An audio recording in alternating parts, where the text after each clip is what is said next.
Well, I'm on the farm today, and we're into March. I thought I'd do an update here, talk about what's going on and what we're going to get into here in March.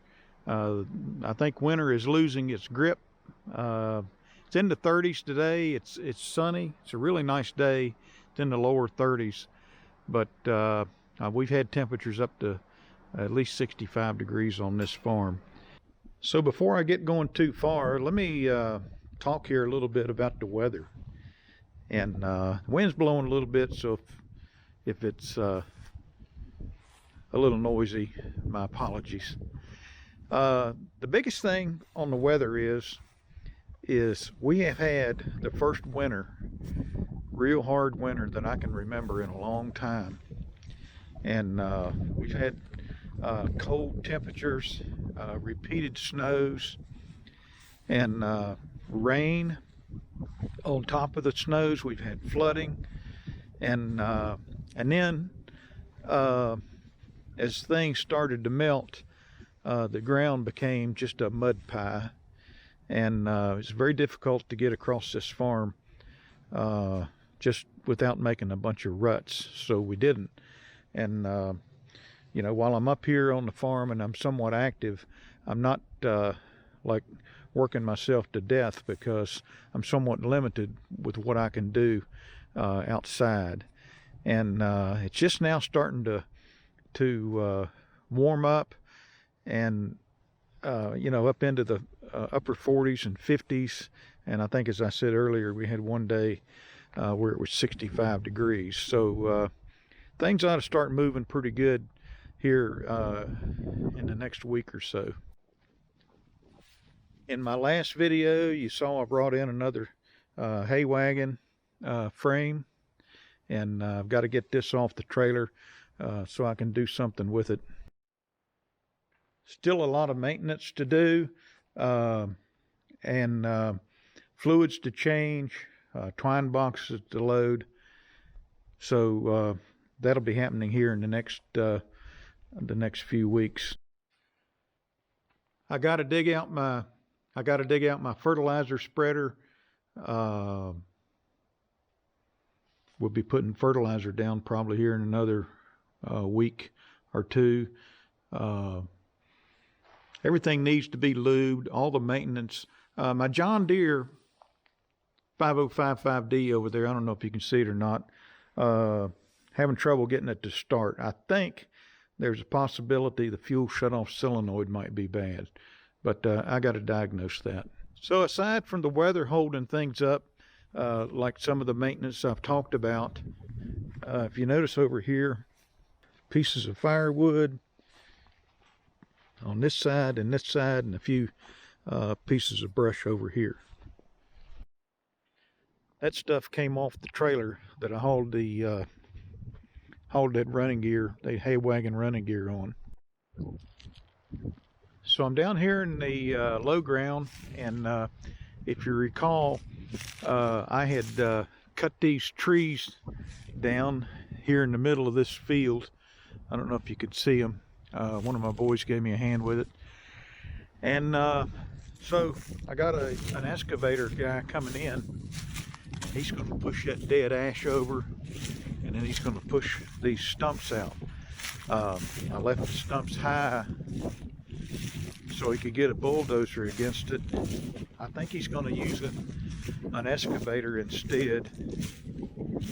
I kind of defer to his experience instead of me guessing what he ought to do. And he's going to get these stumps out, and he's got a root rake of some sort. He's going to get these autumn olive roots out of here. And what we got to do is to get this wood off this field and out of the way. So we're working on that.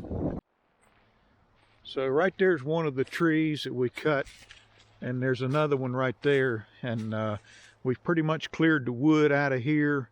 There's some small stuff right down in there. And I think there's a piece I got to cut up in that clump of autumn olives yet. I need to drag it out of there. And then there's some pretty good sized rounds right over in here. But everything else, you can see the sawdust. You can see where we cut these things up with a chainsaw. And so we've been moving these things off the field. But we got to kind of accelerate here a little bit, because the guy may be coming here in the next 7 days.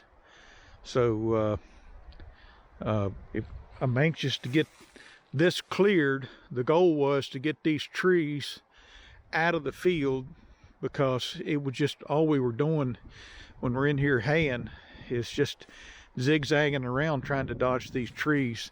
And it's been more than one occasion I thought I was going to bring a side pull implement like a baler, square baler, or a mower conditioner, and hook one of these things, and that would be a disaster. So I wanted these trees out of here, and we're on the cusp of having that done with these stumps pulled out. And these trees were the gift that kept on giving, because limbs would fall out of them.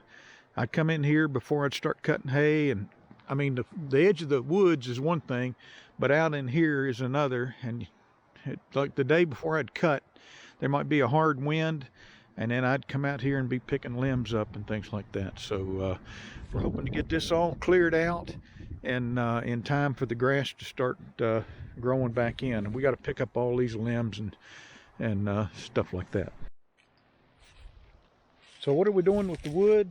Well, right now we're just bringing it from over there and dumping it out over here. We just want to get it off the field, and we'll fill in right in here. And then when things slow down a little bit, maybe in the fall, I'll come in here and we'll get this wood out of here and get it split up. But right now, I don't want to be grabbing this wood and carrying it from Timbuktu. I want to just get it off the field as quickly as we can, so the man can come and get these stumps out. But this has always been a great field, especially for Timothy, and so I'm looking forward to just having a clear path all the way across it. So that's kind of the update for March here of 2025, going into hay season. I think the grass is starting to notice some of the warmer temperatures, and I feel like it'll be growing here very soon. And so got a lot on our plate to do, and I've kind of got things lined up. I've also got a new piece of equipment coming in. I'll reveal that here. I'm not sure. It's probably going to be, it might be 2 weeks out, might be 3 weeks out. I'm not sure. It could get here sooner than that, but when it does, I'll show it to you. And I think you'll like it. So let me just conclude the video here, and come along with our hay journey for 2025. Subscribe, comment, like, and share. And we'll talk to you later.